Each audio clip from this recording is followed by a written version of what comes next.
You want to know what fear smells like?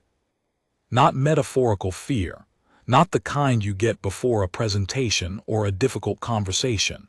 I mean real fear, the kind that lives in your chest like a second heartbeat, the kind that makes you question everything you thought you understood about the universe.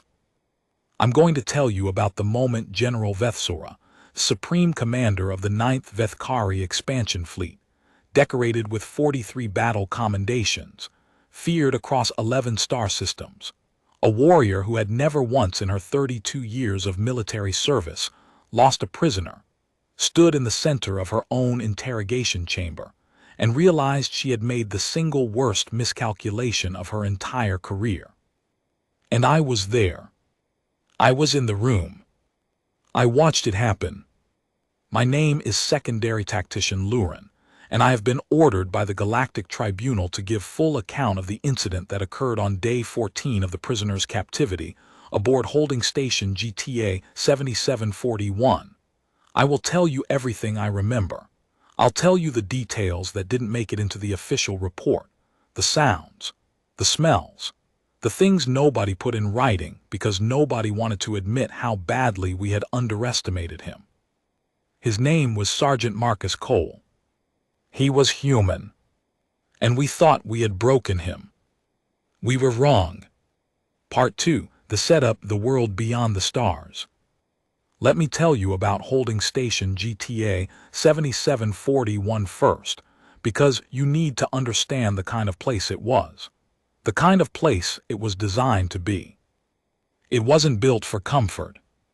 Nothing in the Vethkari military tradition is built for comfort, not for enemies, not for prisoners, and honestly not even for its own soldiers. The Vethkari have a saying. I'll translate it as loosely as I can. It goes something like, softness is the first defeat. You see that philosophy everywhere aboard that station. The corridors were narrow and cold, pressed metal that hummed with low-frequency vibration from the anti-gravity drives. The lighting was always dim, always bluish, designed for Vethkari eyes which can process low-spectrum light better than most species. For humans, I later learned, it's deeply disorienting. Humans like bright light. They evolved on a planet with a star that burns closer and hotter than ours.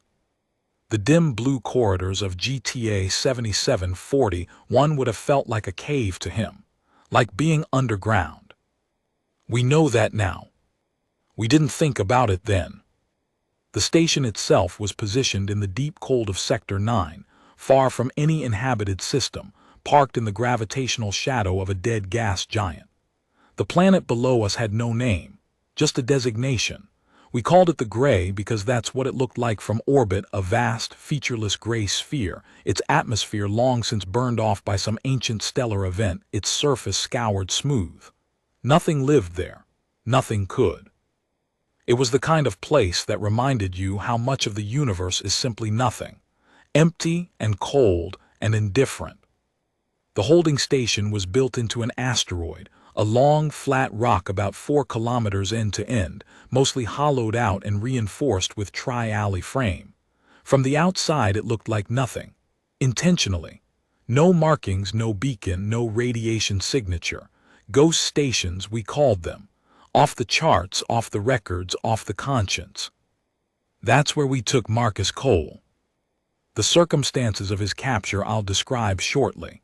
But first let me paint you the picture of what the station looked like inside, because the details matter. The holding cells were on the lower third of the station, deeper into the rock, colder, quieter. 18 cells total. 16 were empty. One held a Drathi political prisoner, who we were not allowed to interact with under diplomatic quarantine protocol, and one held him. Cell 7. I walked past it every shift for 14 days. I looked in through the observation window each time. At first I did it because it was my job, monitoring prisoner status, checking vitals on the panel beside the door, logging behavioral observations. After the first few days I did it because I was curious. I'll admit that. I was fascinated by him in the way you're fascinated by something you don't fully understand. He was large for a human, I think. I've since studied human physiology more carefully, and I know now that he was above average in height and build. But at the time, all I knew was that he was bigger than I expected. The Vethkari are taller on average, more slender, with 4 upper limbs and a skeletal structure built for speed and reach rather than raw force. He was built differently. Dense, heavy across the shoulders and chest, shorter than most of our soldiers but somehow taking up more space than his height suggested. He had dark skin, deep brown, almost black in the blue lighting, and close-cropped hair, already growing out unevenly from whatever the combat conditions had been before capture. He had a beard starting to come in along his jaw, and his eyes were brown, which I know because on the 3rd day of captivity, he caught me looking through the observation window and stared directly at me. That was the first time I felt it. That thing I later understood as dread. He didn't flinch. He didn't look away. He didn't look frightened or broken or even particularly troubled. He just looked at me with those brown eyes, and there was something in them, something patient and very, very still, that made me step back from the window without meaning to. Later I wrote in my behavioral log, prisoner appears alert, no signs of psychological deterioration, response to isolation, neutral.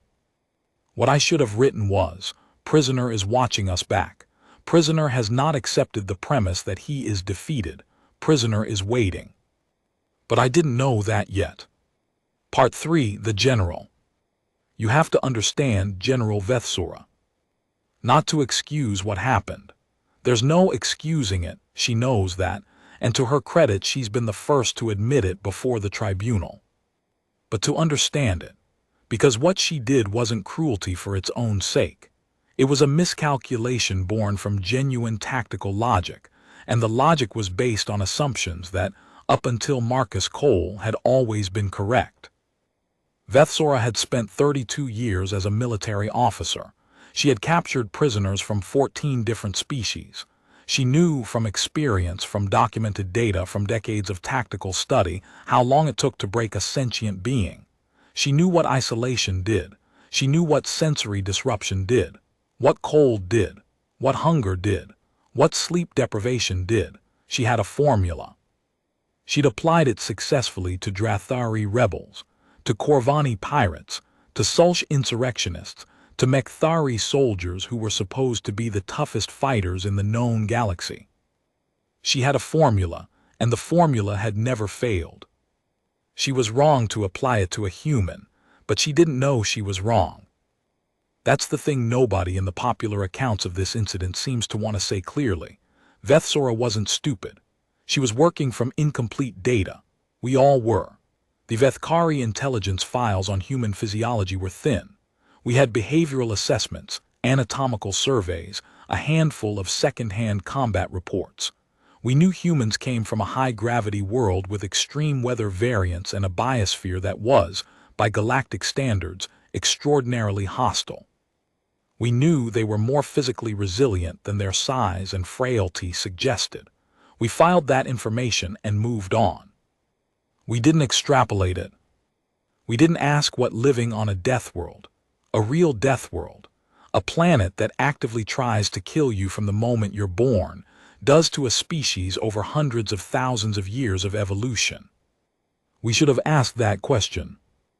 Vethsora had dark iridescent scales along her forearms and the sides of her neck, a natural armor that Vethkari females develop more fully than males, which was part of why females dominated their military command structure.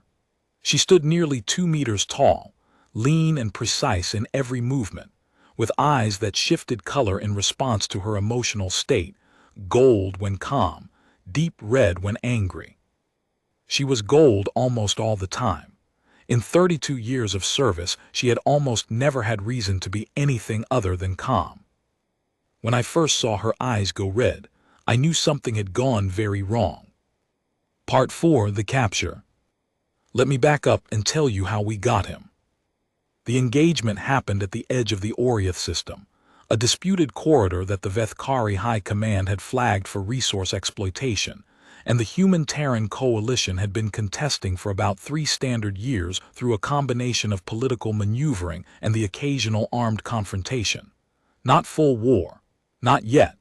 A cold pressure is the best way I can describe it. Probing. Both sides testing the other's tolerance. The engagement at Oriath Point was supposed to be a demonstration. The Vethkari had deployed 3 cruisers and a destroyer escort to conduct a survey mission in contested space. A deliberate provocation, technically legal under the Oriath Accords as long as no weapons were discharged within the exclusion zone. The intent was to establish presence, to show the coalition that the Vethkari would not be deterred by their protests. The coalition sent a single ship. 1. A light courier vessel modified for long-range patrol, designation TCS Relentless, registry out of Proxima Station. It was outgunned 4-1, and it knew it. The standing orders for coalition vessels in that situation were to observe and report, to not engage, and under no circumstances to enter the exclusion zone themselves. The Relentless entered the exclusion zone. Nobody in command could figure out what they were thinking. Later analysis suggested it might have been a navigational error. The exclusion zone boundaries in the Oriath corridor were genuinely complicated. Different factions had drawn them differently, and the coalition ship may have simply gotten its calculations wrong. Or maybe the captain was making a point. Hard to know. What we do know is that when the Relentless crossed into the zone, Vethsora ordered her ships to move to intercept, as per standing procedure. What happened next was fast, extremely fast. The Relentless powered up its weapons again, possibly as a precautionary response to being surrounded, possibly a deliberate escalation. Nobody can say for certain. And before anybody could issue a stand-down order, one of the escort destroyers opened fire. The Relentless went down hard. Most of the crew didn't survive. 3 did. 1 died in the medical bay within hours. 1 was a junior communications officer who was repatriated within a week under diplomatic exchange. And 1 was Sergeant Marcus Cole, who had apparently been in the ship's external maintenance pod when the engagement began, conducting routine hull inspection. The pod survived the initial hit because it was in a structural shadow. He was recovered by a Vethkari retrieval team from the debris field. He'd been in vacuum for 11 minutes. In an emergency suit, yes, but still, 11 minutes, in the cold and silence of space, watching his ship burn. I think about those 11 minutes sometimes. I think about what he saw. I think about what went through his mind, watching the Relentless break apart, watching the debris scatter, breathing recycled air in a tiny pod in the dark. I think about what a person decides, in 11 minutes like that, about how they're going to handle whatever comes next. By the time the retrieval team reached him, he was calm. Completely calm.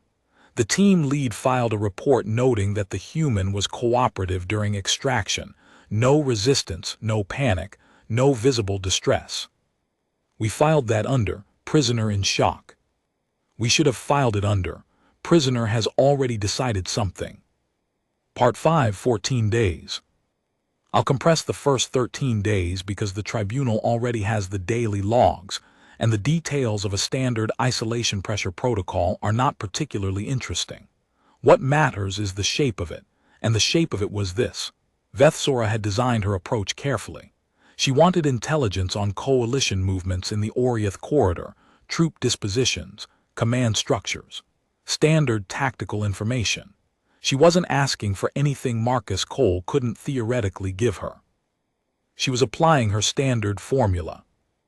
Day 1 through 3, complete isolation.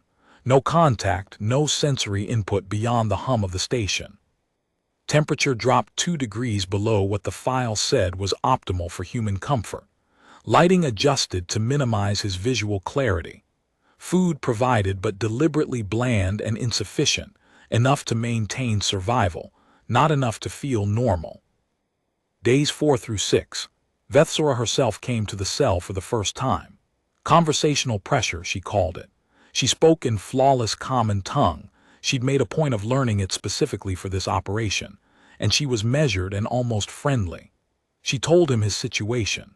She explained that his government didn't know where he was, that diplomatic channels had been deliberately muddied, that the relentless incident was being characterized as an accident with no survivors. She wasn't threatening him, she was informing him, letting the information do its own work. He listened. He said, "Okay." Just that, okay. Vethsora told me afterward that his response threw her. Not because it suggested he didn't believe her, it seemed like he did. He showed none of the denial or distress she usually saw when prisoners received that kind of news. It threw her because there was no collapse, no visible impact. He absorbed the information the way you absorb weather. Days 7 through 9, physical discomfort escalated. Increased sensory disruption. Sleep interruption every hour through the night cycle. More aggressive temperature reduction. Food reduced further. Vethsora began formal interrogation sessions, applying structured psychological pressure, alternating between what she called the pressure release cycle. Escalating demands followed by sudden withdrawal of discomfort as reward for cooperation. He answered questions. Some of them. He gave her things, fragments, partial information, things she could verify were technically accurate but couldn't be certain were complete. He was never openly defiant. He was never aggressive. He was polite in the unsettling way that very contained people are polite. A politeness that communicates nothing except the fact that they have chosen to be polite, that it's entirely within their control. I watched the interrogation recordings. He sat across from her in the interrogation chair. He was allowed to sit early in the process, and he answered what he answered and stayed silent on what he stayed silent on, and his eyes tracked her every movement without ever looking threatened or frightened, just watchful, cataloging, like he was building a model of her in his head and adding information to it every minute. Days 10 through 12, Vethsora escalated. The gloves came off, not with violence. The Vethkari had treaty obligations that prevented certain things, but with more serious deprivation and more sustained pressure. The sleep interruption became continuous. Lighting became strobing, disorienting. Temperature dropped to the boundary of what was physically safe for a human body. Something interesting happened. He slept anyway. Not the normal sleep of someone who has simply exhausted their resistance. Not the collapse of a broken person. He slept deliberately and controlled, like he decided that sleep was something his body needed, and that he would provide it regardless of what we did. He slept in short bursts, she told me, sometimes only minutes, rolling onto his side on the bare floor. We'd removed the sleeping surface by day 10, and going under immediately, then coming awake clean and fast the moment we interrupted him. Vethsora documented this. She had never seen anything like it. She consulted the human physiology file. The file mentioned something about human soldiers, the more combat-experienced ones, developing the ability to sleep in unusual conditions. She noted it and moved on. Day 13, he asked for water. That was the first time he'd made a direct request of any kind. Vethsora took it as a positive sign, a crack in the resolve, a moment of need. She brought the water herself. She sat down in the interrogation room across from him and slid the water across the table and watched him drink it, and she said, "We could make this easier." He finished the water, set the container down, looked at her. He said, "I know." "Then why don't you?" she said. And he said very quietly, very simply, "Because I'm not done yet." She told me about that moment the night before day 14. She told me it in the officers' common room, and her eyes were orange, which I hadn't seen before, which I later learned was a Vethkari physiological response to being genuinely puzzled. She said the phrase bothered her and she couldn't identify why. She asked me what I thought he meant. I told her I didn't know. I think I did know, actually, or some part of me suspected, but I didn't have the vocabulary for it yet. I didn't understand what I was seeing. None of us did. Because I'm not done yet. Not because I won't, not because I can't, not because I'm holding out. Because I'm not done yet. He was in process. He was doing something in there, in that cold blue cell on the floor of a ghost station in the shadow of a dead planet. He was running some internal calculation that we couldn't see. He was getting ready for something. We just didn't know what. Part 6, Day 14, the morning. The decision to move to what Vethsora called the final demonstration was made the morning of Day 14. I was in the tactical room when she announced it.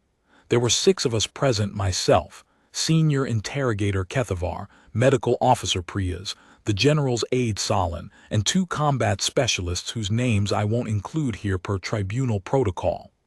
Vethsora laid out the plan clearly. It was, I have to say this honestly, tactically coherent by every framework we had. She wasn't being reckless. She was being methodical. The final demonstration was a staged physical confrontation.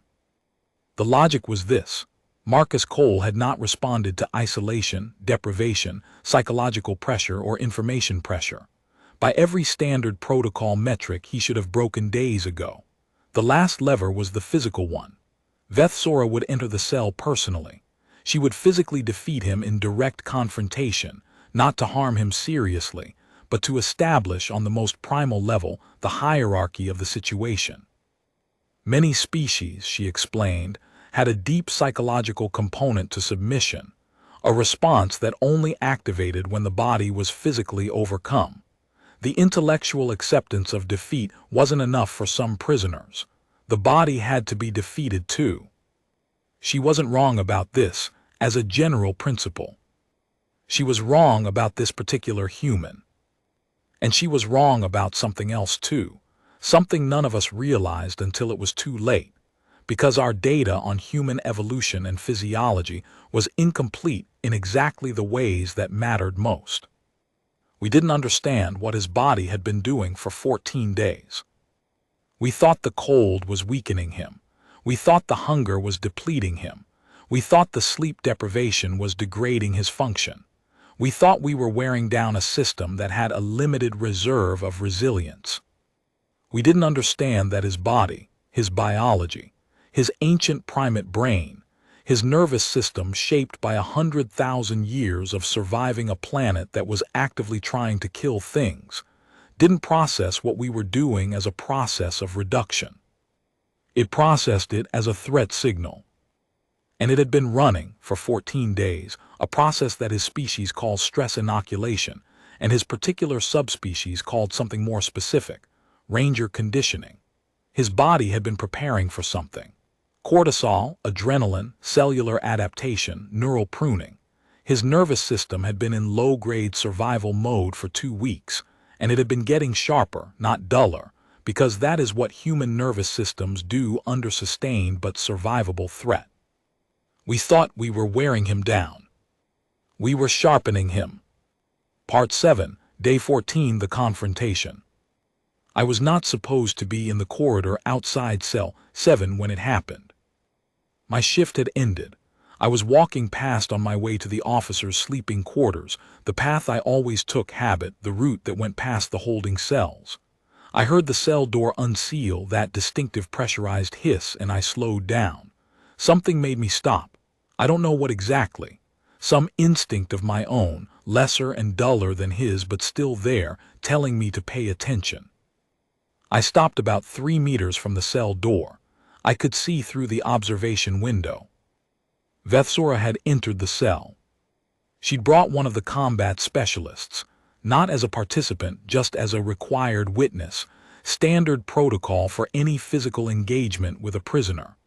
The specialist stood near the door, just to the right, logging the interaction.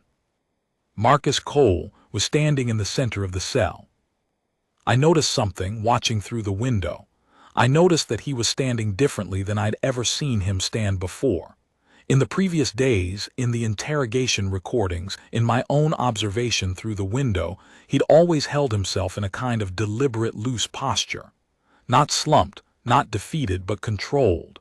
Conserving something, keeping something held back. He wasn't holding anything back now. He was standing very still, weight slightly forward on his feet, shoulders relaxed, but something in the line of his body that had changed, that I couldn't immediately name. His eyes were on Vethsora the moment she entered, and they didn't move. Vethsora spoke to him, told him what she was doing and why. She always narrated her methods. She believed in transparency about process even in adversarial situations. She told him this was his last opportunity to cooperate voluntarily before she demonstrated, physically, that resistance was not a viable option. He didn't say anything. She crossed the cell in 4 strides fast, the controlled explosive speed that Vethkari combat-trained officers could produce, faster than most species expected, and engaged him. Let me be clear about what I saw in the first 5 seconds. She was faster than him. She was longer in reach. Her first strike landed, a controlled disabling blow to his left shoulder that should have compromised his arm. He took it. There was an impact. His body moved with it, not flinching away, actually moving into it in a way that I couldn't process at first, absorbing it somehow, and before she'd reset her stance, he'd changed position. It was small, maybe 30 centimeters of lateral movement, but it had put him at a different angle to her reach. She went for the takedown. It was a Vethkari grappling technique I'd seen demonstrated in training, a leverage move using their upper limb length advantage to control an opponent's center of gravity. In training, it always worked. It was considered one of the most reliable techniques in close quarters against most species. He let himself go down. That was the part that confused Kethavar in the corridor behind me. I heard him say quietly, "Why did he?" and then stop. He went down deliberately, not because she'd thrown him. He'd chosen the ground. And the ground was where Marcus Cole apparently lived. What followed lasted maybe 22 seconds. I am going to describe it as clearly as I can because the tribunal requires specificity, but I'll be honest with you. Some of it happened faster than I could fully track. I was watching through a small window with my face pressed against the glass, and my brain was doing that thing it does when it encounters something outside its existing categories, flickering between trying to understand and just watching, just receiving. The moment he hit the floor, he wasn't down. He was different. Gravity was apparently not a disadvantage to him. He moved on the floor in ways that Vethkari physiology couldn't match, lower, more distributed, using limbs and angles that our longer bodies and different hip structure made impossible for us. Vethsora went to follow him down and discovered that she'd committed to a leverage position that didn't work when the opponent was below her center of gravity rather than meeting it. He got hold of one of her lower limbs. What he did with it was not, I want to be clear, what she expected. It wasn't a pain hold. It was a control hold. He wasn't trying to hurt her. He was moving her, redirecting her weight, using her own size and reach against her, using the kinds of mechanical leverage that I later learned humans study in dedicated combat disciplines. Wrestling, jiu-jitsu, grappling arts that other species dismiss as crude because they look like flailing, but are actually extremely sophisticated biomechanical problem-solving. She went down. General Vethsora, decorated 32-year veteran, 43 commendations, never lost a prisoner, went down. And he was on top of her. Not aggressively, not violently. He was, and this is the detail that everyone finds strangest, that even I struggle to fully convey, he was controlled. He had her in a position of total mechanical disadvantage, all 4 of her limbs compromised by the way he'd positioned his body, and he was looking at her with those patient brown eyes, and he wasn't doing anything except holding her there. He was waiting. The combat specialist near the door had their weapon raised. It was standard procedure. If a prisoner achieved control over the officer, lethal force was authorized. The specialist's hands were steady, but I could see, from the corridor, that they were looking between Cole and the weapon and the window and back, that they were hesitating, because Marcus Cole wasn't doing anything to the general except holding her, and opening fire would almost certainly hit both of them. 3 seconds passed. 5 seconds. 7. Part 8. The moment. He spoke. For the first time in 22 seconds of complete physical silence, he opened his mouth and he spoke. Not loudly, not in the hysterical, adrenaline-elevated voice I would have expected, the voice of someone who has just done something that shocked even themselves. He spoke in a normal, level tone. He spoke in Vethkari.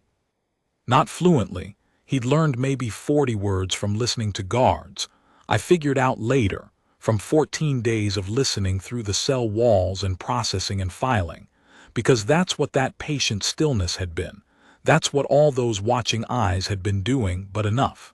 He spoke in Vethkari and he said, in rough but clear pronunciation, "I don't want to fight, I want to go home." Then he let her go. He released her. He moved away deliberately, showing his hands, palms out, moving back to the center of the cell, creating distance.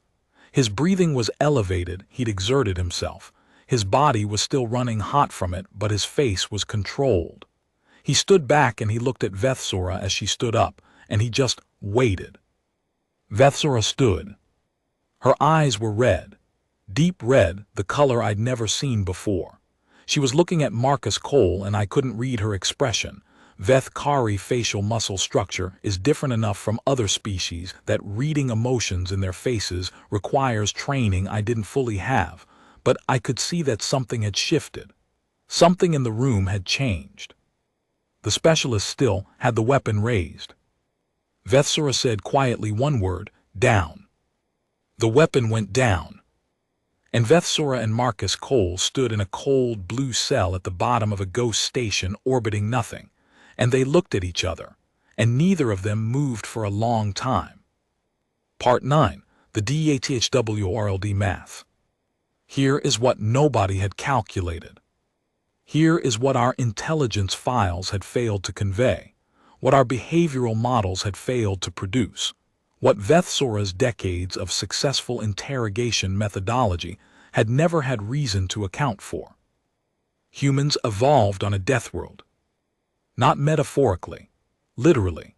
Earth, third planet of the Sol system, a mid-range yellow dwarf in the Orion Arm, is a Class 4 hostile biosphere. Classification based on galactic survey metrics measuring atmospheric extremes, gravitational load, biological diversity of predatory threats, solar radiation variance, and geological instability. Class 4 means that by the statistical models used to assess planetary habitability for colonization, a randomly placed sentient being of average galactic robustness has approximately a 17% chance of surviving their first planetary year without significant technological assistance. Humans survived there for hundreds of thousands of years before they developed any technology at all. Think about that. They survived ice ages. They survived predators that outran them, outweighed them, outsensed them. They survived parasitic diseases, poisonous environments, periods when volcanic winter darkened the sky for years and the food chains collapsed. They survived as a prey species that wasn't fast enough or strong enough or well-armored enough to fight most of what was trying to eat them. They survived anyway. Because they were smart, because they were adaptive, because their nervous systems developed under conditions of such extreme and sustained threat that they learned, genetically, neurologically, hardwired into the base code of the species, to convert threat into fuel. Stress doesn't break humans, not inherently, not all kinds of stress. The kind of sustained, survivable pressure that Vethsora had been applying, the cold, the hunger, the deprivation, the psychological weight, that's not the kind of stress that depletes a human the way it depletes almost every other known species. That's the kind of stress that activates them. There's a concept in human sports science and military training called stress inoculation. The idea is that by exposing a trainee to controlled stress, you raise their baseline tolerance. You teach the nervous system that the threat is survivable, and the nervous system responds by upgrading itself. Marcus Cole had been through years of training specifically designed to do this. Ranger School, I later read in his file, a human military training program with a 49% completion rate, requires candidates to operate for weeks on minimal sleep and minimal food while performing demanding physical and cognitive tasks. The humans who complete it have nervous systems that have been specifically calibrated for the conditions Vethsora thought were breaking him down. She hadn't been running a degradation protocol. She'd been running his warm-up. And the physical confrontation itself, she'd been trained her entire life in Vethkari combat methodology. Powerful, precise, built for a body that was taller and faster and more reach-capable than most opponents she'd face. What she'd never trained against, what almost nobody had ever trained against, because humans had only recently entered the galactic community, and their close-quarters combat traditions hadn't been cataloged yet, were the specific techniques developed by a species who had spent thousands of years fighting things that were bigger and stronger and faster than them. Human martial traditions are uniquely, specifically, obsessively focused on defeating opponents who are physiologically superior. Because for most of human history, every serious opponent was physiologically superior. You don't develop wrestling and grappling arts because you're the strongest thing in the room. You develop them because you're not. You develop them because your survival depends on finding the mechanical answer to strength and speed and size that you don't have. You develop a science of leverage and position and breathing and pain tolerance that doesn't require you to be bigger, just smarter and more willing to get hurt. Marcus Cole had been hurt for 14 days. His nervous system had registered it as familiar, as expected, as manageable. When Vethsora stepped into that cell, she thought she was the apex predator in the room. She was walking into 14 days of warm-up for someone whose species had evolved to defeat apex predators. Part 10 after. I should tell you what happened after. Because the story of what Vethsora did next is, in my honest assessment, just as remarkable in its own way as what Marcus Cole did. Maybe more remarkable. It takes a different kind of strength to revise your understanding of something you've believed for 32 years, to look at the evidence in front of you and let it update you. She didn't call it a defeat, not immediately. I suspect she was processing. But she dismissed the specialist. She had the cell restocked with proper food, proper temperature, proper lighting. She sat outside the cell for an hour, just sat there, in the corridor, on the floor, and I left her there because nobody interrupts Vethsora when she's thinking. Later that night, she called me into the tactical room. She had the human physiology files open on the display. She'd annotated them extensively in the few hours since the incident. She was pulling up references to Earth's biosphere, to historical human military records, to whatever we had in the database about human evolutionary history. She said we had categorically wrong assumptions. I said, yes, General. She said, we were treating him like a Corvani. We were treating him like a species that fear pressure. Fear is not their primary threat response mechanism. I said, what is? She looked at me and her eyes were gold again, calm, recalibrating. She said, problem solving. They solve problems. The more existential the problem, the more resources they allocate to solving it. We didn't give him an inescapable situation. We gave him a problem. She paused. He had 14 days to work on it. I thought about the brown eyes watching me through the observation window, the patience, the stillness. 14 days of problem solving. What do we do now? I asked. She closed the files. She sat back. She said, we talked to him, honestly, because apparently that's the thing we haven't tried yet. Part 11, the conversation. I'll tell you about the conversation because I was there for the beginning of it. Not the private parts. I was asked to leave after the initial session, but the first hour I was present. They met in the interrogation room, but it was different now. Better lighting. Real food on the table. She'd researched what humans actually ate, actual nutritional content, not the survival minimum rations. She sat across from him without the formal interrogation posture. She sat like someone having a meeting. Marcus Cole looked different in good light. Less haunted. Still watchful. I don't think he stopped being watchful for 1 second, but different. He ate the food. He didn't say anything while he ate. When he finished, Vethsora said, "I owe you an acknowledgement." He looked at her. She said, "I approached you as a problem to be solved by application of consistent pressure. I made assumptions about your physiology and psychology that were incorrect. I have reviewed the available data, and I understand the errors now." He was quiet for a moment. Then he said, "Is this a new tactic?" And Vethsora, I watched this happen, almost smiled. It was small, and it might have been unreadable to anyone who hadn't spent the past 2 weeks watching her face closely, but I caught the edge of it. She said, "I understand why you'd ask that. It is not, but I have no mechanism to prove it to you immediately, so you'll have to decide based on whatever data you have." He thought about that, and then he said, "Okay." "You keep saying that," she said. "It's usually the right word," he said. "It means I'm acknowledging the information without committing to a conclusion yet. I'm still collecting." She thought about that. She said, "That's very efficient." He said, "It's a habit." There was a pause. The room had a hum to it, the station's constant background vibration, and the ventilation had been adjusted to something warmer, and the lighting was actually almost comfortable. And for a moment in that interrogation room, there were just 2 sentient beings from entirely different evolutionary paths, sitting across a table from each other trying to figure out how to be something other than enemies. She said, "Why didn't you hurt me?" He said, "Didn't need to.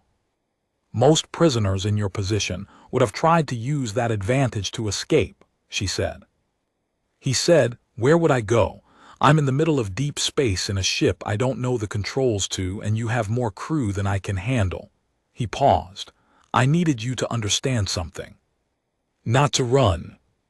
"What did you need me to understand?"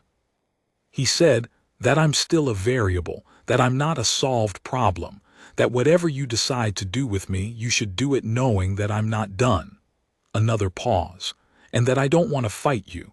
I don't have anything against you personally. I want to go home." Vethsora was quiet for a long time. Then she said, "I can't promise that outcome immediately. There are political factors." He said, "I know. But," she said, "I can promise that your situation here changes today. And I can promise that I will push for your repatriation through whatever channels I can open." He looked at her.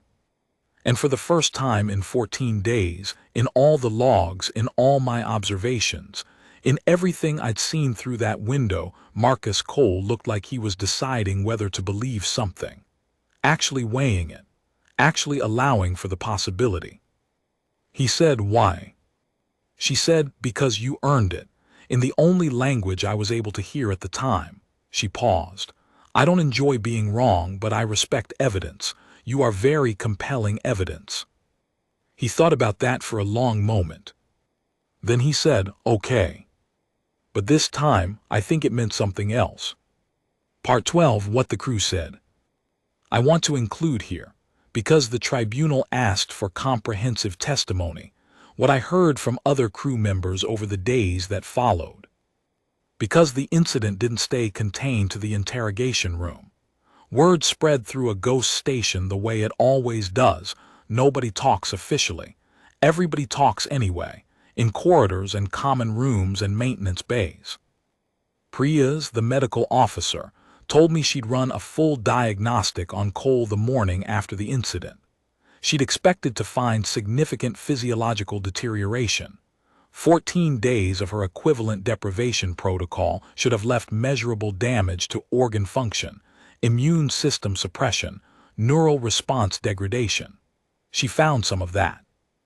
But she also found elevated production of specific stress adaptation hormones, muscle tissue that had been in a continuous low-level repair cycle for the full 2 weeks, a resting heart rate that was lower than when he'd been brought in.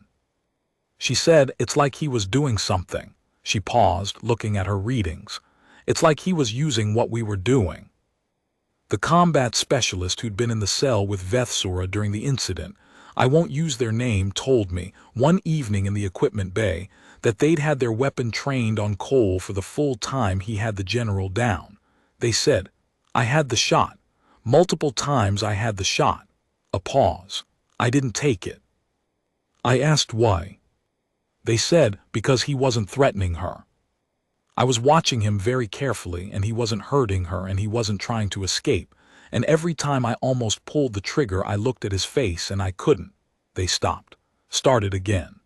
He had this look on his face like he'd been waiting for that moment, and he was just waiting to see what it would cost him, like he'd made the calculation already, like whatever I did to him was inside the parameters he'd already planned for.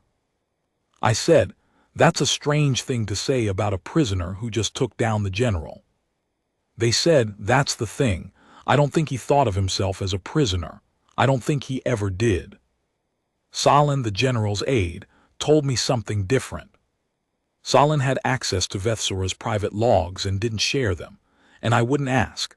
But Salin told me that in the week following the incident the general had filed a comprehensive report with High Command about Vethkari intelligence gaps regarding human physiology.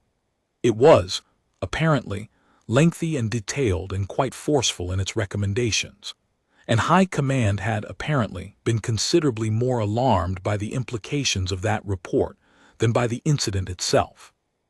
Which told me something about how High Command assessed the strategic picture. Part 13. The Things He Said. Over the following days, before the repatriation negotiations were concluded, Marcus Cole and Vethsura had several more conversations. I was present for some of them. I'll give you the fragments that seem most relevant. She asked him once about Earth, about what it was actually like to live there, not the survey data, not the biosphere classification, but what it felt like. He thought about it for a while. He said, you know the interesting thing about living somewhere dangerous. You stop being afraid of the danger. He paused. Not because you get used to it exactly, but because you understand it. You learn all the rules. You know which snake is which.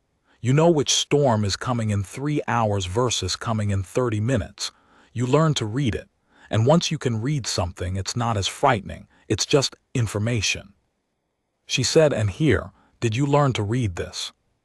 He said, yeah, took about 4 days. The lighting pattern, the shift changes, the food timing, the temperature cycles. I knew your schedule. I knew when you'd be where. I was tracking the structural layout from the sound patterns. The vibration of this section runs at a different frequency than the section with the flight deck. You can hear it if you listen. There was a pause. She said, you mapped the station. He said, parts of it, enough.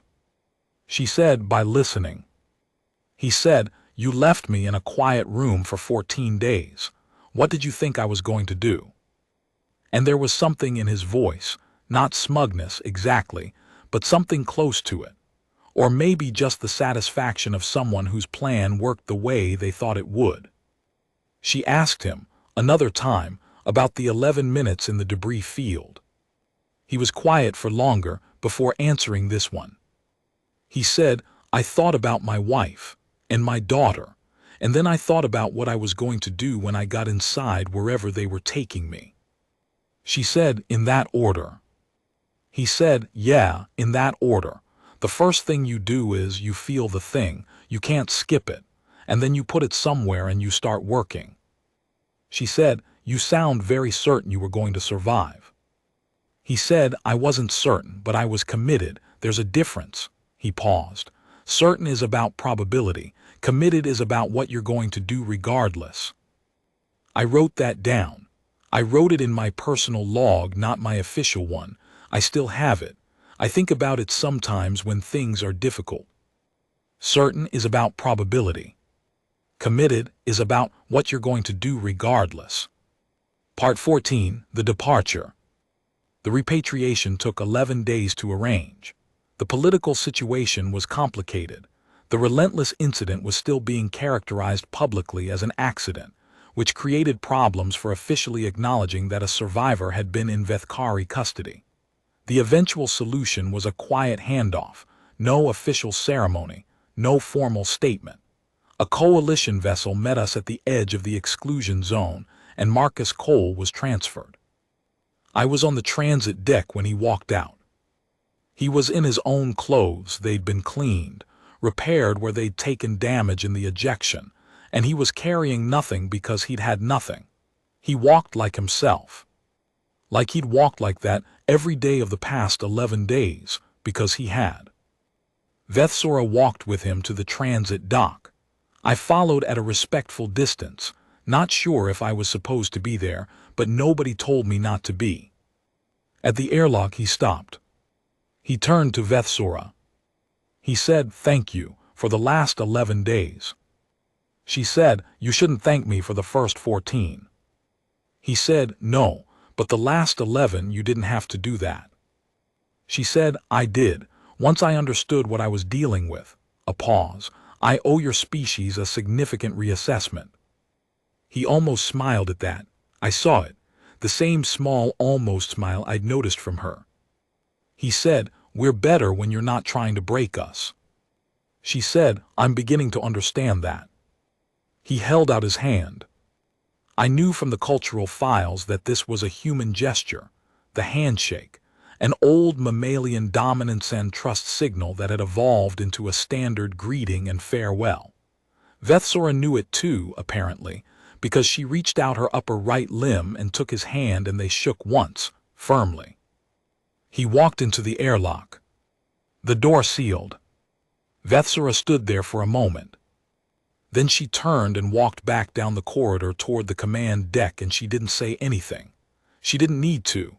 Her eyes were a color I hadn't seen before, not gold, not red, not orange. Something in between, something new, something that didn't have a name yet. I stayed at the airlock window until the coalition vessel had disengaged and pulled away into the dark. Part 15, The Report. I have told this story before, to the tribunal, to colleagues, to anyone who's asked. It always gets the same first response. People focus on the physical part. On the moment Vethsora went down, they want to talk about it as a combat analysis, a tactical study, a lesson in threat assessment and species misclassification. That's important, I don't dismiss it. But that's not the part that stayed with me. The part that stayed with me is the 11 minutes in the debris field. The part where Marcus Cole, floating in the cold dark, watching his ship break apart around him, made a decision, felt the thing, put it somewhere, started working. That's not a combat technique. That's not a biological adaptation, not exactly. That's something else.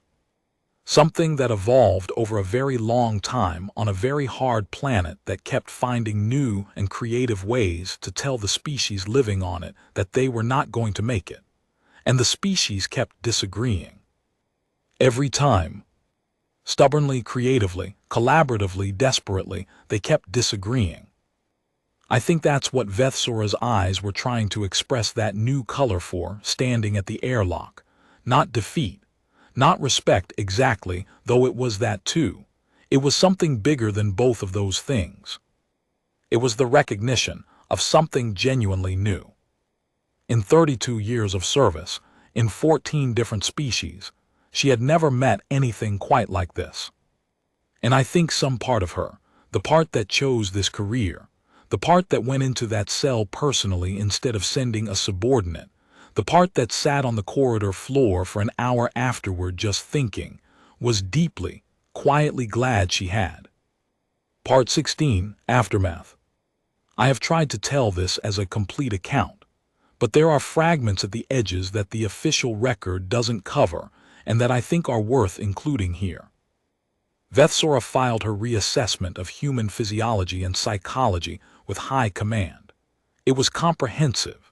It recommended a fundamental revision of Vethkari engagement protocols for any encounter with human military personnel.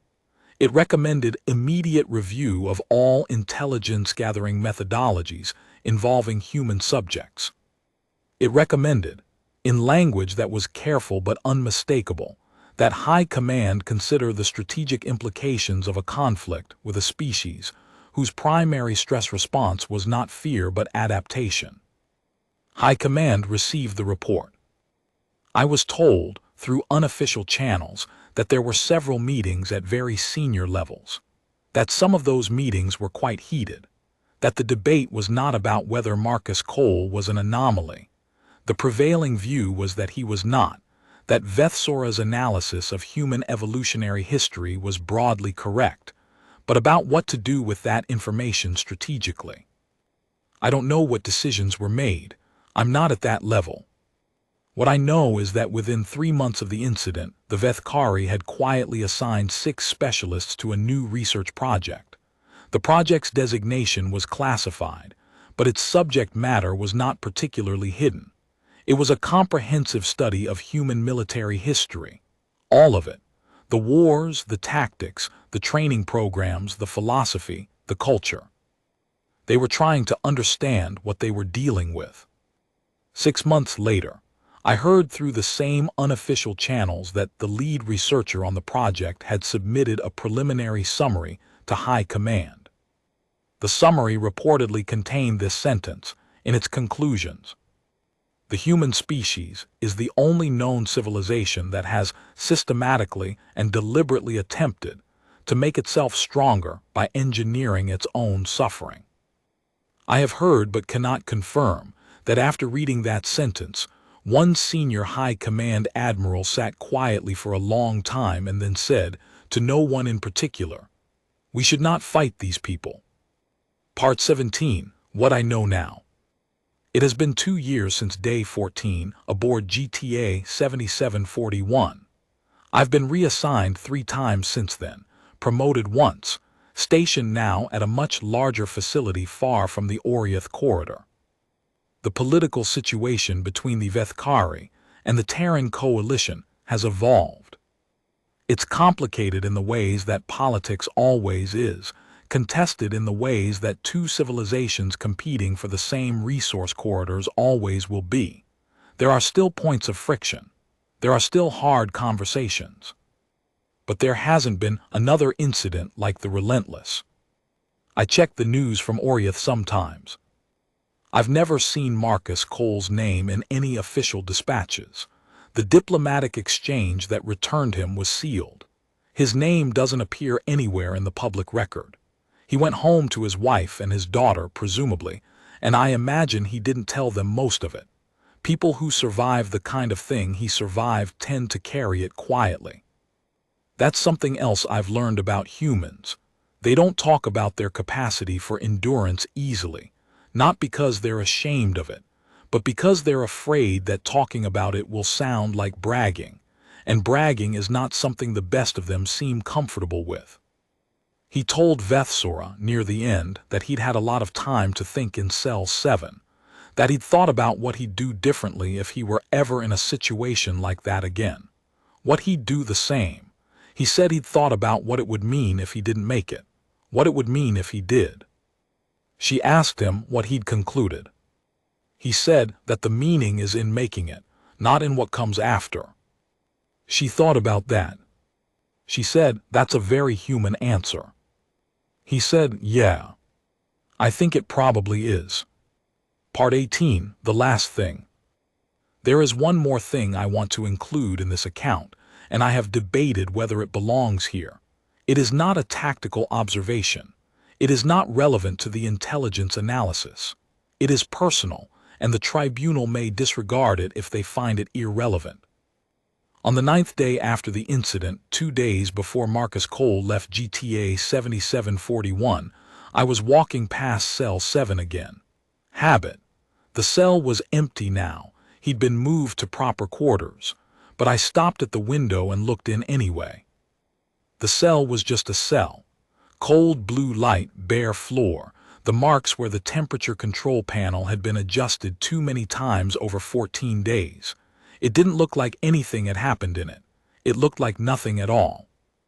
I thought about what it must have been like to be in there. In the cold, in the blue light, in the silence. To have those 11 minutes in the debris field already in your body, already decided, already filed, and then all this on top of it. To be that far from home, not just physically far, but cosmically far, isolated in a way that most people in the history of the human species had never been isolated, and to still get up off the floor every morning and start working. I thought about what it would have been like to be Marcus Cole. I think it would have been very hard. And I think that's exactly why he was able to do what he did, because hard things for his species are not the end of the story. They are the beginning of something. The mechanism activates, the problem-solving fires up, the ancient primate nervous system says, "Okay, here we are, now what are we going to do about this?" I stood at the empty window of Cell 7 for a long time. I thought about the Deathworld, the planet that tried to kill them for 100,000 years and failed. I thought about what that does to a lineage, what it selects for, what it builds generation by generation into the base code of the species. And I thought about that phrase he used, the one that had bothered Vethsora before day 14. Because I'm not done yet. Not past tense, not I haven't given up, not I'm still resisting. Present tense and active, I'm not done, I'm in the middle of something. I have a thing I'm doing and I am still doing it. The cell was empty. The station hummed. Outside the viewport at the end of the corridor, the dead gray planet hung in the dark. I walked away. And somewhere across the stars, in a system with a star that burned bright and hot and close, on a planet that was absolutely trying to kill everything on it, and had been for a very long time, a man went home.